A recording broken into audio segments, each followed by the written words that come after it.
नमस्कार, स्वागत है आप सभी का। मैं हूं आपके साथ आस्था कौशिक और सीधा वाराणसी से आप लाइव बुलेटिन देख रहे हैं। उत्तर प्रदेश में अब अंतिम दौर का मतदान रह गया है और वाराणसी में भी अंतिम दौर में वोटिंग होनी है और इसके लिए शाम 6 बजे आज चुनाव प्रचार का अंतिम दिन है। सभी सियासी पार्टियां जोर लगा रही हैं, लेकिन इस बीच एक बड़ी खबर लखनऊ से मिल रही है और खबर ये कि आज मुख्यमंत्री योगी आदित्यनाथ लखनऊ में शाम 4:30 बजे एक प्रेस कॉन्फ्रेंस करने जा रहे हैं। एक प्रेस कॉन्फ्रेंस करेंगे मुख्यमंत्री योगी आदित्यनाथ लखनऊ में शाम 4:30 बजे और इस पीसी में उनके साथ दोनों ही डिप्टी सीएम दिनेश शर्मा और केशव प्रसाद मौर्य भी मौजूद होंगे और इसके अलावा उत्तर प्रदेश के प्रदेश बीजेपी अध्यक्ष स्वतंत्र देव सिंह भी उनके साथ इस प्रेस कॉन्फ्रेंस में शामिल होंगे। तो ये बड़ी खबर निकल के सामने आई है कि एक तरफ चुनाव प्रचार का अंतिम दिन है, 7 तारीख को उत्तर प्रदेश में अंतिम दौर का मतदान हो जाएगा और आज उससे पहले एक प्रेस कॉन्फ्रेंस करने जा रहे हैं मुख्यमंत्री योगी आदित्यनाथ लखनऊ में। दोनों डिप्टी सीएम उनके साथ मौजूद होंगे, प्रदेश अध्यक्ष स्वतंत्र देव सिंह उनके साथ मौजूद होंगे। तो एक तरफ वाराणसी में चुनाव प्रचार चल रहा है, प्रधानमंत्री मोदी ने यहां पर डेरा डाल रखा है, तो दूसरी तरफ मुख्यमंत्री योगी आदित्यनाथ आज लखनऊ में प्रेस कॉन्फ्रेंस करेंगे। फोन लाइन पर इस वक्त संकेत हमारे सहयोगी जुड़ गए, उन्हीं से अपडेट लेते हैं। संकेत, प्रेस कॉन्फ्रेंस आज मुख्यमंत्री योगी आदित्यनाथ करने जा रहे हैं, कोई खबर मिल रही है कि किस चीज से संबंधित है, क्या जानकारी या किस तरह की बात आज सीएम कह सकते हैं? एक तरफ आज चुनाव प्रचार का अंतिम दिन है आखिरी चरण के लिए और दूसरी तरफ ये प्रेस कॉन्फ्रेंस लखनऊ में। बिल्कुल, ये अंतिम प्रेस कॉन्फ्रेंस है। यूपी चुनाव को लेकर, विधानसभा चुनाव को लेकर काफी अहम प्रेस कॉन्फ्रेंस मानी जा रही है, क्योंकि 7वें चरण का मतदान होना है और 7वां आखिरी चरण है और आखिरी चरण से पहले ये प्रेस कॉन्फ्रेंस काफी हद तक मायने रखती है और इसमें 4:30 बजे प्रेस कॉन्फ्रेंस होगी। उत्तर प्रदेश भारतीय जनता पार्टी के मुख्यालय में प्रेस कॉन्फ्रेंस का आयोजन किया गया है और इसमें दोनों डिप्टी सीएम केशव प्रसाद मौर्य और डॉक्टर दिनेश शर्मा मौजूद रहेंगे। वहीं भारतीय जनता पार्टी के प्रदेश अध्यक्ष स्वतंत्र देव सिंह इस प्रेस कॉन्फ्रेंस में मौजूद रहेंगे। 4:30 बजे से press conference Bharatiya Janata party के प्रदेश कार्यालय में मुख्यमंत्री योगी आदित्यनाथ इसको संबोधित करेंगे। और जो सबसे अहम बात है कि जो 7 चरण थे, 6 चरण पूरे हो चुके हैं, 7वें चरण का प्रचार थम जाएगा और उसके बाद मतदान है। तो ऐसे में ये विधानसभा चुनाव के लिहाज से अंतिम प्रेस कॉन्फ्रेंस है चुनावी अभियानों को लेकर। जी हाँ, बिल्कुल। तो ये अंतिम प्रेस कॉन्फ्रेंस होगी। अब अगली प्रेस कॉन्फ्रेंस उत्तर प्रदेश में जब नई सरकार बनेगी उसी की तरफ से होगी और बहुत अहम माना जा रहा है। अंतिम दौर के मतदान से पहले आज चुनाव प्रचार का आखिरी दिन और उस बीच में ये प्रेस कॉन्फ्रेंस आज लखनऊ में सीएम करने जा रहे हैं। बहुत शुक्रिया संकेत, आप नजर बनाए रखिए।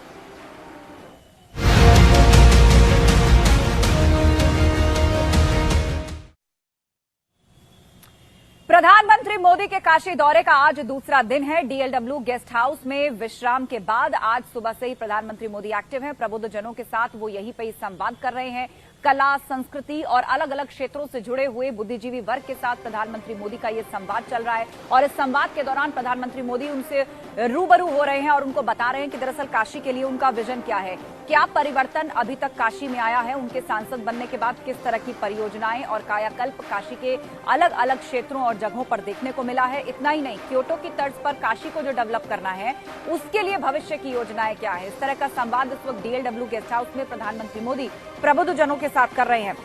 दोपहर को खजूरी क्षेत्र में वो एक जनसभा भी करने जा रहे हैं और खजूरी वो जगह है जहां पर 5 विधानसभाएं जो हैं वो लगती हैं और कहा जा रहा है कि उन्हीं को टारगेट करके ये जनसभा प्रधानमंत्री मोदी कर रहे हैं और उसके बाद वो यहां से दिल्ली रवाना हो जाएंगे।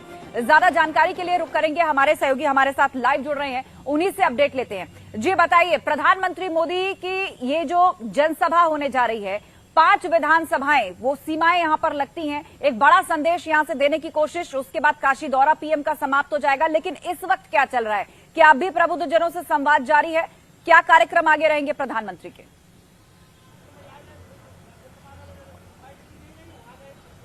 देखिए इस वक्त मैं रमन निवास के सामने खड़ा हूं, जहां आप देख सकते हैं कि इस वक्त प्रधानमंत्री नरेंद्र मोदी जो काशी के प्रबुद्ध वर्ग हैं, कला संस्कृति से जुड़े तमाम लोग हैं, उनसे वार्ता कर रहे हैं, बातचीत कर रहे हैं। और कुछ ही मिनटों बाद प्रधानमंत्री नरेंद्र मोदी का काफिला यहां से रवाना होगा और फिर खजूरी में जहां पर उनकी एक विशाल जनसभा है वहां पर प्रधानमंत्री नरेंद्र मोदी पहुंचेंगे। आप देख रहे हैं कि जो आला अधिकारी हैं उनके निकलने का सिलसिला शुरू हो चुका है और अलर्ट जारी हो चुका है। 1 से 2 मिनट के अंदर प्रधानमंत्री नरेंद्र मोदी का काफिला यहाँ से निकलकर खजूरी के लिए रवाना होगा, क्योंकि 7 मार्च को अंतिम चरण के चुनाव के तहत 9 जिलों की 54 सीटों पर चुनाव है। ऐसे में प्रधानमंत्री नरेंद्र मोदी ने, जैसा कि आपने कल देखा कि किस तरह से उन्होंने एक काशी में विशाल रोड शो निकाला और उसके बाद पप्पू चाय वाले की दुकान पर जाकर चाय पिया, पान खाया और फिर उन्होंने जो काशी के मोदी सरकार द्वारा विभिन्न योजनाएं हैं, चाहे वो कैंट स्टेशन हो, उसका निरीक्षण किया और फिर जाकर खिड़किया घाट पर भी उन्होंने विकास कार्य का जायजा लिया। उसके बाद आज सुबह भी वो इस कार्यक्रम में पहुंचे हैं और यहाँ पर जो प्रबुद्ध जनों से मिलने का सिलसिला है वो प्रधानमंत्री नरेंद्र मोदी का जारी है। वो बातचीत कर रहे हैं और वो उनसे जानने की कोशिश कर रहे हैं कि उन्हें क्या लगता है कि काशी में कितना विकास हुआ है और क्या क्या ज़रूरतें हैं, क्योंकि प्रधानमंत्री नरेंद्र मोदी का काशी, खासकर जो उनका संसदीय क्षेत्र है, उससे जुड़े लोगों को प्रति खासा लगाव रहा है। और यही कारण है कि समय समय पर जब प्रधानमंत्री नरेंद्र मोदी अपने काशी दौरे पर पहुंचते हैं तो वो तमाम जो प्रबुद्ध लोग हैं, जो उनसे जुड़े लोग हैं, जो आम जनता है, उनसे मुलाकात करते हैं, उनसे जानने की कोशिश करते हैं। और उसी के सिलसिले में इस वक्त आप देख रहे हैं कि एक बड़ी बैठक चल रही है और अब से उम्मीद जताई जा रही है कि कुछ मिनटों बाद प्रधानमंत्री नरेंद्र मोदी का ये काफिला इस रमन निवास, बिल्कुल आप बता रहे राजीव की थोड़ी देर बाद जो है यहाँ से काफिला रवाना होने वाला है। मीटिंग बस अंतिम दौर में चल रही है और बहुत जल्द प्रधानमंत्री मोदी रवाना हो जाएंगे। लेकिन जनसभा को लेकर किस तरह की तैयारी है, क्योंकि काशी में आज अंतिम जनसभा प्रधानमंत्री मोदी की होगी चुनावों के लिहाज से, और उसके बाद वो दिल्ली वापस लौट जाएंगे। रोड शो में तो लाखों की संख्या में कार्यकर्ता और काशीवासी जुटे, तो अब जनसभा को लेकर किस प्रकार का जोर लगाया जा रहा है?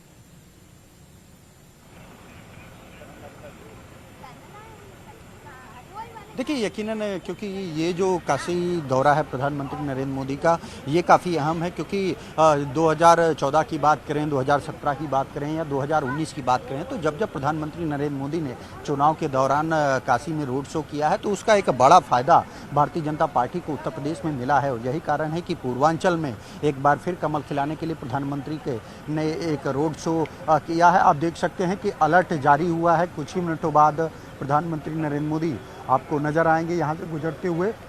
तो कुल मिलाकर प्रधानमंत्री की ये कोशिश है, भारतीय जनता पार्टी की ये कोशिश है कि कहीं ना कहीं जो आज प्रधानमंत्री नरेंद्र मोदी एक विशाल जनसभा को संबोधित करेंगे, वो विशाल जनसभा आसपास के क्षेत्र में जो बीजेपी प्रत्याशी हैं उनके समर्थन में होगी। तो इससे कहीं ना कहीं एक काशी में एक माहौल बनता है और बीजेपी को फायदा मिलता है। बीजेपी की पिछले चुनाव की बात करें तो 8 की 8 सीटों भारतीय जनता पार्टी की झोली में गई थी और इस बार भी उम्मीद है। इस वक्त बड़ी खबर यह है कि प्रधानमंत्री नरेंद्र मोदी की जो ये बैठक है वो समाप्त हो चुकी है और आप देख रहे हैं कि जो अलर्ट है वो जारी किया गया है और 1 से 2 मिनट के अंदर प्रधानमंत्री नरेंद्र मोदी आप की जो कार है वो आपको निकलते हुए नजर आएगी। जो इस बैठक में तमाम लोग प्रबुद्ध जन शामिल थे वो इस वक्त बाहर निकल रहे हैं, क्योंकि प्रधानमंत्री नरेंद्र मोदी। जी बिल्कुल। तो तैयारियां जबरदस्त हैं। एक तरफ प्रबुद्ध जनों के साथ संवाद, वो भी बस खत्म ही होने वाला है। उसके बाद प्रधानमंत्री मोदी का काफिला रवाना होगा और काशी दौरा पूरा होगा खजूरी में जनसभा से। आप नजर बनाए रखिए राजीव, जानकारी के लिए आपका बहुत बहुत शुक्रिया। और अब बढ़ते हैं अगली महत्वपूर्ण खबर की तरफ। तो वाराणसी में तमाम सियासी दल जो हैं वो चुनाव प्रचार में जुटे हुए हैं। अखिलेश यादव भी यहां पर पहुंचे हुए हैं। यहां उन्होंने एक रोड शो किया है, उसमें भारी संख्या में भीड़ जुटी है और हुंकार अखिलेश यादव ने वाराणसी में भरी है। लेकिन आज सुबह वो काल भैरव मंदिर पहुंचे दर्शन के लिए। यहां पर लाइन में लगकर अखिलेश यादव ने काल भैरव के दर्शन किए हैं, काल भैरव की आरती उन्होंने की है और आज वाराणसी में भी उनकी कई जनसभाएं होने जा रही हैं। तो काल भैरव के मंदिर अखिलेश यादव पहुंचे हैं, लाइन लगाकर मंदिर के अंदर पहुंचे और काल भैरव की आरती उन्होंने की। दरअसल अखिलेश यादव लगातार वाराणसी और आसपास के जिलों में तूफानी प्रचार कर रहे हैं।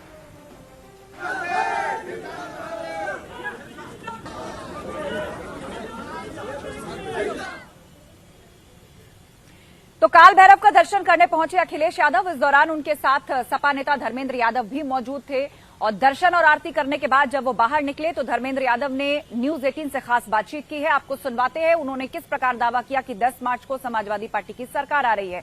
पूरी बातचीत सुनिए। काल भैरव मंदिर वाराणसी में दर्शन करके निकले हैं। अभी अखिलेश यादव भी दर्शन करके निकले। फिलहाल धर्मेंद्र हमारे साथ हैं। धर्मेंद्र, अब आखिरी चरण बचा हुआ है, आज प्रचार भी समाप्त हो रहा है, क्या उम्मीदें लग गई, कहां चल रहा है चुनाव? ऐतिहासिक जीत होने जा रही है। चूंकि हम बनारस में खड़े हैं तो हम कह सकते हैं बाबा भोले बाबा का बहुत आशीर्वाद इस बार समाजवादी पार्टी के साथ है और यही कारण है कि पूरे उत्तर प्रदेश के जनमानस का व्यापक समर्थन समाजवादी पार्टी को मिल रहा है और एक तरफा उत्तर प्रदेश में समाजवादी पार्टी की सरकार बनेगी। 10 तारीख को ऑलरेडी अखिलेश यादव जी को उत्तर प्रदेश का जनमानस मुख्यमंत्री के तौर पे चुन लेगा। किस वर्ग का सबसे ज्यादा समर्थन मिल रहा है और वजह क्या है? मैं समझता हूं अब वर्ग का विभाजन का सवाल खत्म हो गया है। हर वर्ग के लोगों का, चाहे वो किसान हो, नौजवान हो, व्यापारी हो, बेरोजगार हो, बुनकर हो, मजदूर हो, नौकर पेशा लोग हों, समाज का कोई वर्ग बचा नहीं है जिस वर्ग का व्यापक समर्थन न मिल रहा हो। और इसीलिए हम समाजवादियों के इतना विश्वास और भरोसा है कि सरकार समाजवादी पार्टी की आ रही है, क्योंकि सब वर्गों के हितों के लिए समाजवादी पार्टी ने काम भी किया है और आने वाली सरकार के लिए जो हमारे घोषणा पत्र है और वादा है जनता के बीच में, वो हर वर्ग को ध्यान में रख के किया है। वर्तमान सरकार अगर जाने वाली, जैसा आप दावा कर रहे हैं, उनके जाने की और आपके आने की वजह, ये सच है कि 2014 में, 17 में, 19 में बीजेपी के ऊपर लोगों ने बहुत भरोसा किया, लेकिन बीजेपी ने जनता को धोखा दिया है। उन्होंने महंगाई खत्म करने की बात की थी, कम करने की बात।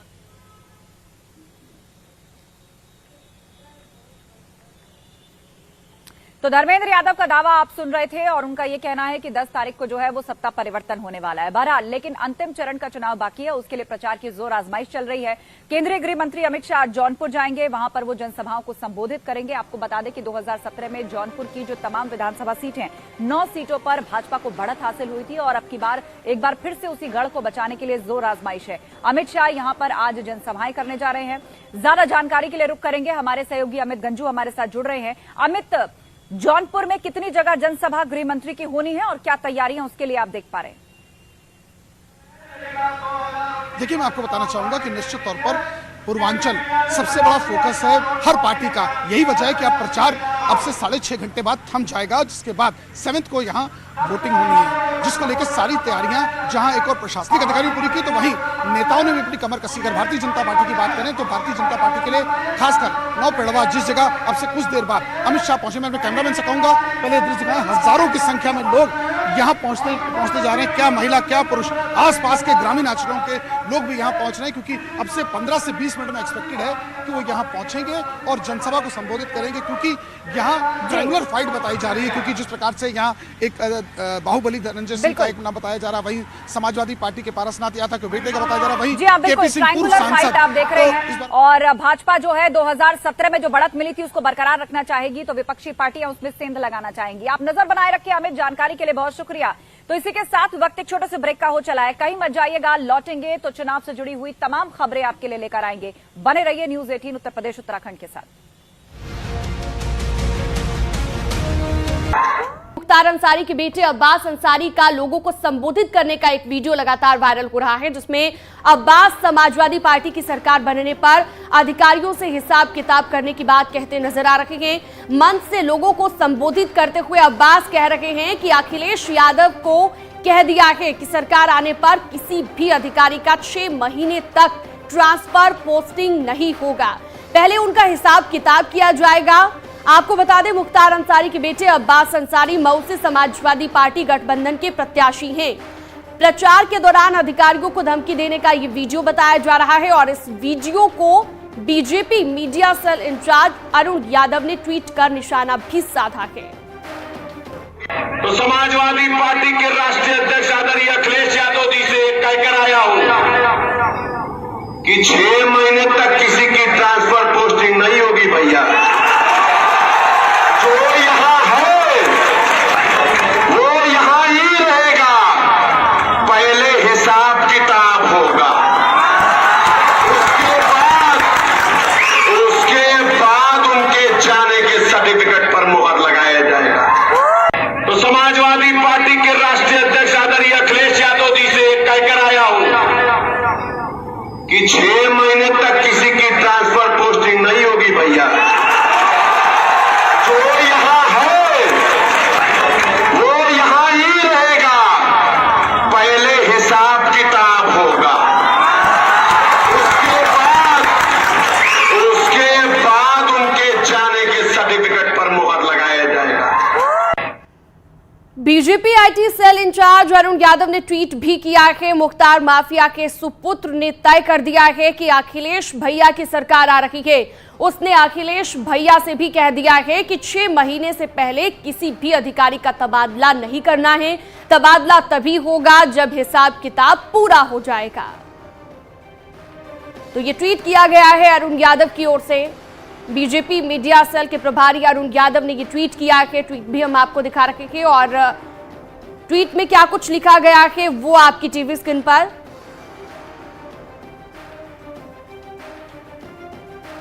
और चलिए एक बार फिर से आपको सुनवाते हैं कि अब्बास अंसारी ने आखिर क्या कहा है। तो समाजवादी पार्टी के राष्ट्रीय अध्यक्ष आदरणीय अखिलेश यादव जी से कहकर आया हूं कि 6 महीने तक किसी की ट्रांसफर पोस्टिंग नहीं होगी भैया। जो यहां है वो यहां ही रहेगा, पहले हिसाब किताब होगा, उसके बाद उनके जाने के सर्टिफिकेट पर मुहर लगाया जाएगा।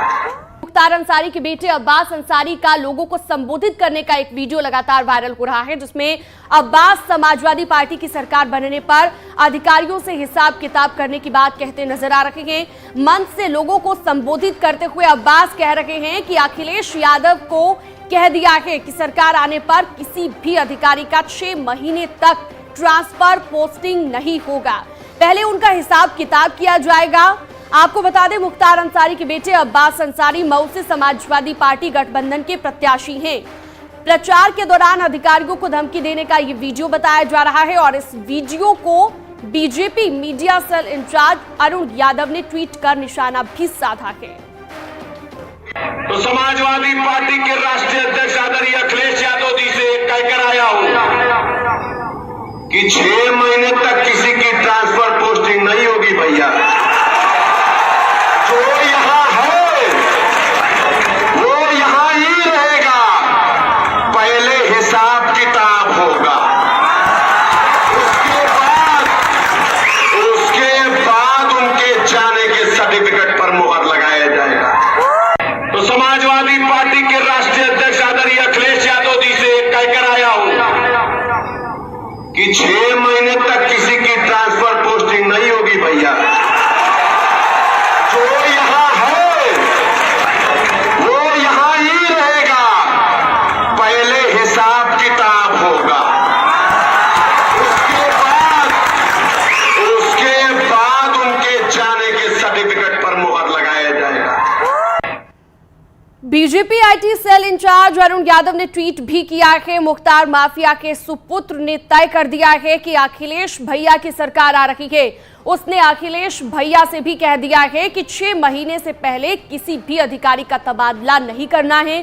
तबादला तभी होगा जब हिसाब किताब पूरा हो जाएगा। तो ये ट्वीट किया गया है अरुण यादव की ओर से। बीजेपी मीडिया सेल के प्रभारी अरुण यादव ने ये ट्वीट किया है। ट्वीट भी हम आपको दिखा रखे हैं और ट्वीट में क्या कुछ लिखा गया है वो आपकी टीवी स्क्रीन पर।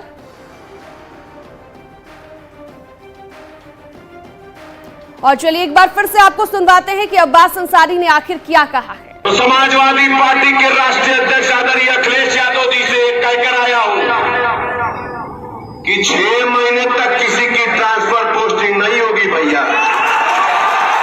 जो यहां है वो यहां ही रहेगा, पहले हिसाब किताब होगा, उसके बाद उनके जाने के सर्टिफिकेट पर मुहर लगाया जाएगा। मुख्तार अंसारी के बेटे अब्बास अंसारी का लोगों को संबोधित करने का एक वीडियो लगातार वायरल हो रहा है, जिसमें अब्बास समाजवादी पार्टी की सरकार बनने पर अधिकारियों से हिसाब किताब करने की बात कहते नजर आ रहे हैं। मंच से लोगों को संबोधित करते हुए अब्बास कह रहे हैं कि अखिलेश यादव को कह दिया है कि सरकार आने पर किसी भी अधिकारी का 6 महीने तक ट्रांसफर पोस्टिंग नहीं होगा, पहले उनका हिसाब किताब किया जाएगा। आपको बता दें, मुख्तार अंसारी के बेटे अब्बास अंसारी मऊ से समाजवादी पार्टी गठबंधन के प्रत्याशी हैं। प्रचार के दौरान अधिकारियों को धमकी देने का ये वीडियो बताया जा रहा है और इस वीडियो को BJP media cell incharge Arun Yadav ने ट्वीट कर निशाना भी साधा है। तो समाजवादी पार्टी के राष्ट्रीय अध्यक्ष आदरणीय अखिलेश यादव जी से कहकर आया हूं कि 6 महीने तक किसी की ट्रांसफर पोस्टिंग नहीं होगी भैया। जो यहां है वो यहां ही रहेगा, पहले हिसाब किताब होगा, उसके बाद उनके जाने के सर्टिफिकेट पर मुहर लगाया जाएगा। तो समाजवादी पार्टी के राष्ट्रीय अध्यक्ष आदरणीय अखिलेश यादव जी से कहकर आया हूं कि 6 महीने तक किसी की ट्रांसफर पोस्टिंग नहीं होगी भैया। जो यहां है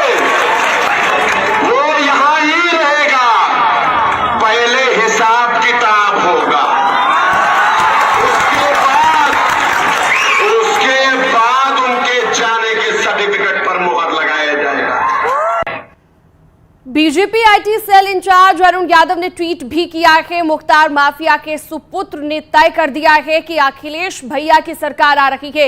उसने अखिलेश भैया से भी कह दिया है कि 6 महीने से पहले किसी भी अधिकारी का तबादला नहीं करना है। तबादला तभी होगा जब हिसाब किताब पूरा हो जाएगा। तो ये ट्वीट किया गया है अरुण यादव की ओर से। बीजेपी मीडिया सेल के प्रभारी अरुण यादव ने ये ट्वीट किया है। ट्वीट भी हम आपको दिखा रखे हैं। और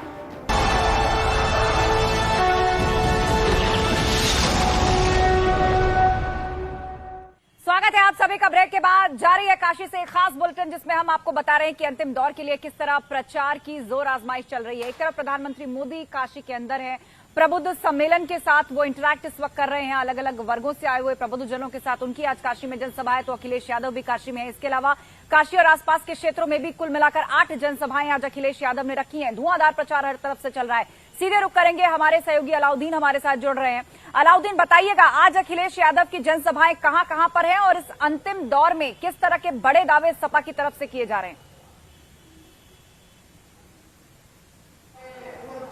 देखिए, कुल आज 8 जनसभाएं हैं समाजवादी पार्टी के राष्ट्रीय अध्यक्ष की।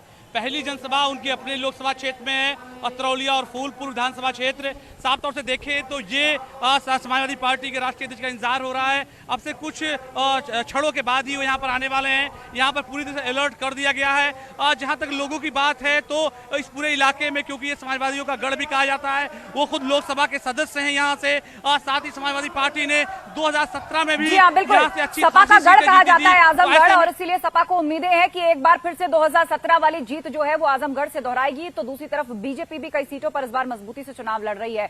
बहरहाल 10 तारीख को तय हो जाएगा कि जनता ने अंतिम फैसला क्या सुनाया है। आपका शुक्रिया अलाउद्दीन और सभी संवाददाताओं का इस चर्चा में शामिल होने के लिए। तो इसी के साथ वक्त एक ब्रेक का हो चला है, लेकिन कहीं मत जाइएगा। न्यूज़ 18 यूपी उत्तराखंड पर खबरों का सिलसिला लगातार जारी है।